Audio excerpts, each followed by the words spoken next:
Welcome to the spoken tutorial on corporal punishment in schools. In this tutorial, we will discuss the following topics: definition of corporal punishment, National Commission for the Protection of Child Rights NCPCR website, some situations that lead to corporal punishment, types of corporal punishment, examples on how a teacher deals with the situation in a positive manner, general perceptions and misconceptions, some ground facts about corporal punishment.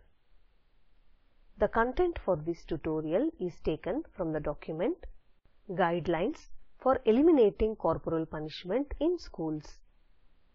This document is published by National Commission for the Protection of Child Rights, Ministry of Women and Child Development, and MHRD, Government of India. Here is the link for NCPCR website. I have opened the website in a web browser. This is the home page. Links to various web pages and documents are available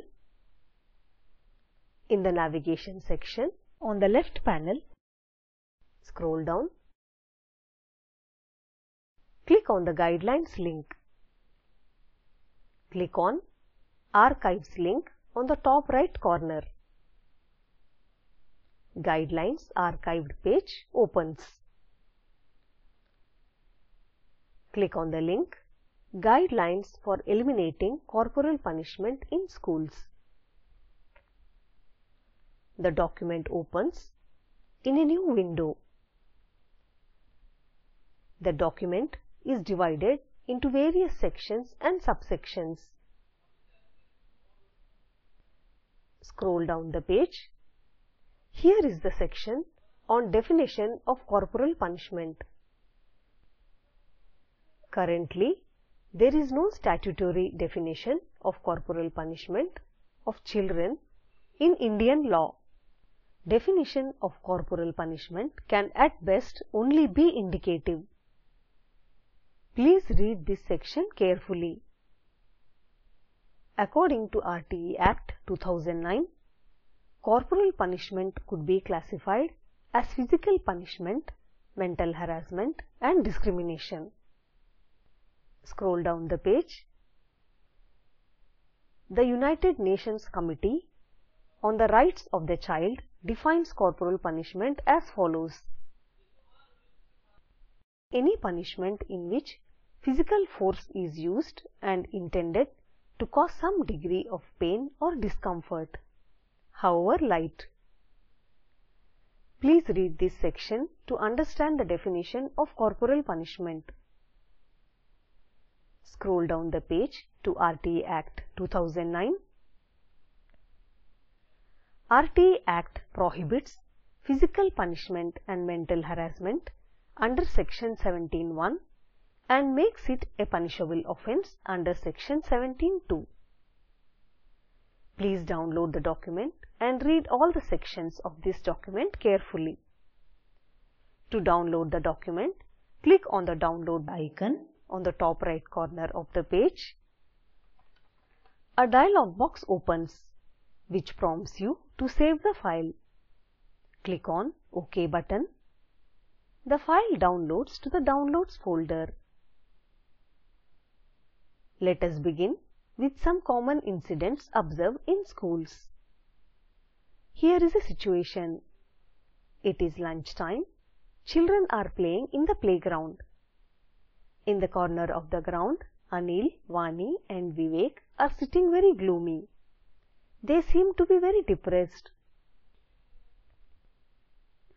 They are discussing about bad experiences they had in the classroom. Anil says, I don't understand mathematics. I am unable to do my homework properly. My parents cannot help me with my homework. The teacher made fun of me and asked me to stand outside the classroom. I don't want to come to the school. Vivek says, As we are not good in studies, all other students make fun of us. Vani says, Even they are not ready to talk to us. Anil says, All teachers are angry and teasing us every day. please note, this is a form of both physical and mental harassment. In another classroom, mathematics teacher is helping a student to understand the concepts. He is seen helping him to complete homework after school hours. This is an example of positive discipline. Here is another situation.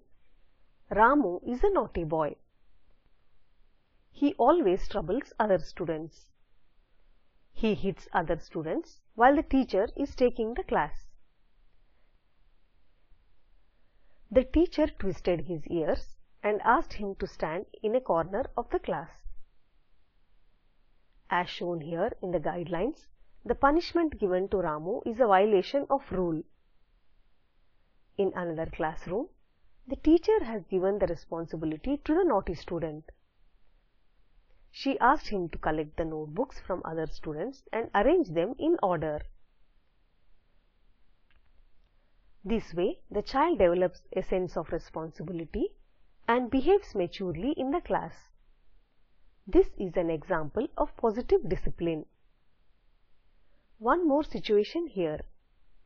Geeta says to her mother, My teacher paid at me today.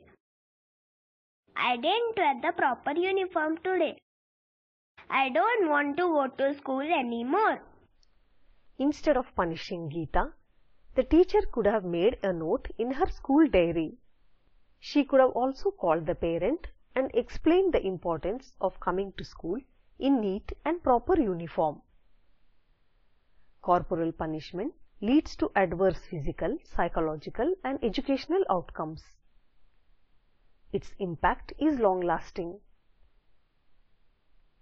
In the above examples, we have seen that there is a clear difference between punishment and discipline. Punishment creates negative emotions. Positive discipline will teach the child about mutual respect, self-esteem, and dignity. Corporal punishment still exists in schools for the following reasons. It is difficult for people to differentiate between punishment and discipline. Lack of skill or training to handle child's misbehavior in diverse situations. General perceptions and misconceptions about corporal punishment. Punishing children is regarded as acceptable whether in the family or school. It is considered as necessary to implement corporal punishment to become competent and responsible individual. This is a misconception.